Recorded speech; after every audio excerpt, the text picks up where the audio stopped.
नारियल के जन्म की कहानी प्रतापी राजा सत्यव्रत से जुड़ी हुई है।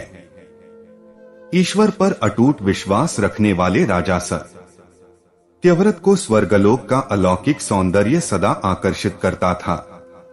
वर्षों से पृथ्वी लोक से स्वर्गलोक जाने की कामना उनके हृदय में दबी हुई थी, किंतु ज्ञान के अभाव में वे उसे यथार्थ रूप में परिणत नहीं कर पा रहे थे।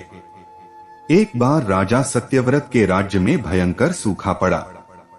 इन स्थिति में राजा ने धन धान्य से अपनी प्रजा की भरपूर सहायता की।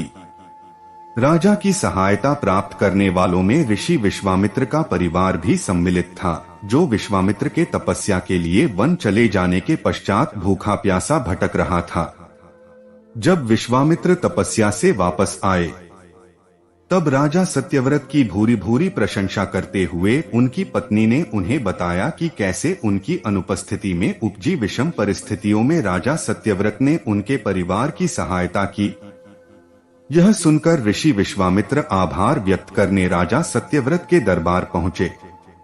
राजा सत्यव्रत ने उनका स्वागत और आदर सत्कार किया और उनके आने का कारण पूछा। ऋषि विश्वामित्र ने अपने परिवार की सहायता के लिए राजा का आभार व्यक्त करते हुए उन्हें वरदान मांगने को कहा। राजा सत्यव्रत ने अपने हृदय में दबी स्वर्ग जाने की कामना का वर्णन कर ऋषि विश्वामित्र से निवेदन किया कि यदि उन्हें वरदान देना ही है तो वरदान स्वरूप उन्हें स्वर्ग जाने का मार्ग बता दें।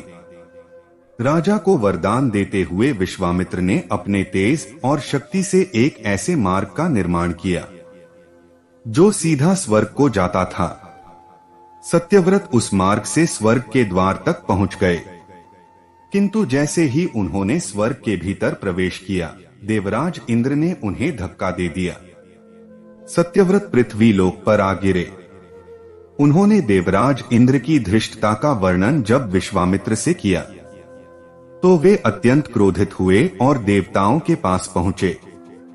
देवतागण विश्वामित्र का बहुत सम्मान करते थे, किंतु किसी मनुष्य को स्वर्गलोक में प्रवेश देने वे तैयार नहीं हुए।